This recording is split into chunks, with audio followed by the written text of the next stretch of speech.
We're always chasing perfect photos, aren't we?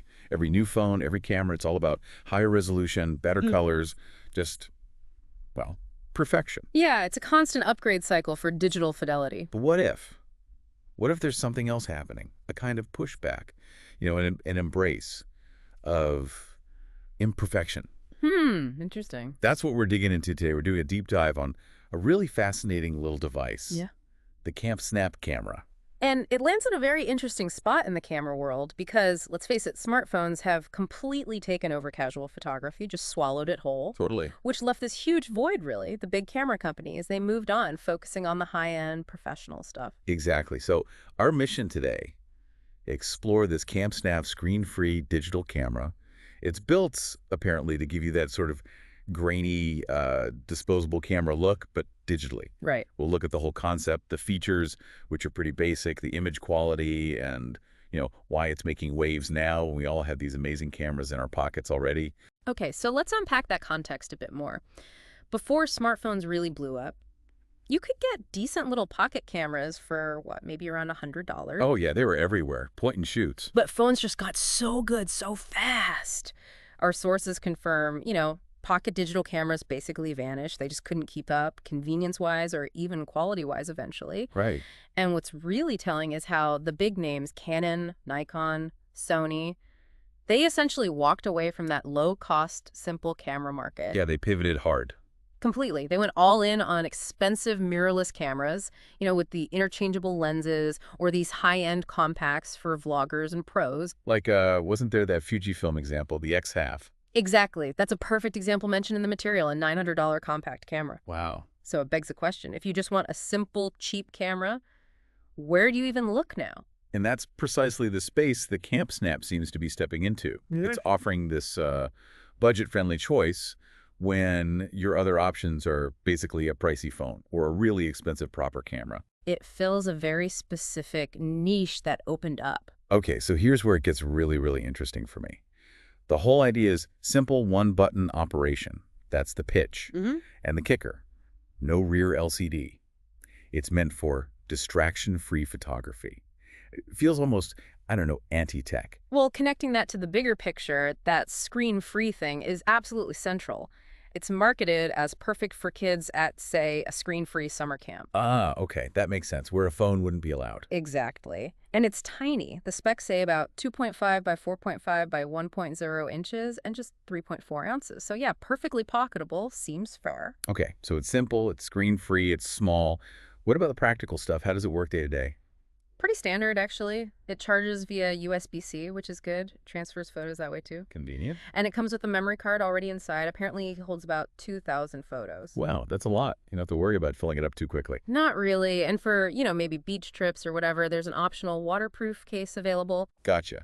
And the look and feel. It's all plastic, lens included. Keeps it light and cheap, I imagine. Right. But it does have this front leatherette detail for a bit of style.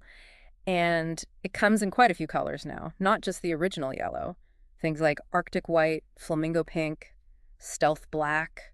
Adds a bit of personality. Yeah, definitely. And the price, that seems to be a massive part of the appeal based on what we read. It's what, around $70, $69, $95? Yep, just under $70. Which, as the sources point out, isn't much more than actually buying a single-use film camera and paying to get the film developed these days. That's a really good point. Film and developing costs have shot up. Right. One source even said it's less than a family pizza night. Oh, okay, that puts it in perspective. No wonder it got an Editor's Choice Award somewhere. Yeah, that price makes it super accessible. Okay. So the big question then, the pictures, what do they actually look like? Our sources were pretty blunt, saying the quality's like smartphone cameras before smartphone cameras were any good. Yeah, it's a striking description. And you immediately think, well, why would anyone want that kind of image quality today? Exactly. But I think it's tapping into something, this desire for maybe authenticity or just a different look. The sources say it brings that grainy, grody, disposable camera look to digital. So it's intentional. It's an aesthetic choice. Completely. Technically, it's an 8-megapixel sensor. The images look okay, crisp with good color if you just glance at them on a phone screen. But if you zoom in, you see mottled details. And the dynamic range is very limited. It tends to blow out highlights. Bright skies will just go white. Which, interestingly, The source's note could be seen as a plus compared to the very flat HDR look you get from iPhones now. Huh. Like it has more contrast, maybe? Yeah. More punch, even if it loses detail. Sort of, yeah.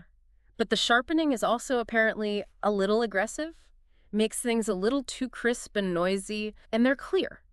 If you're bothered by this, the Camp Snap is not a good fit. So it's definitely a love it or hate it kind of image quality. Pretty much. It's a specific vibe. But it's not just about accepting limitations, is it?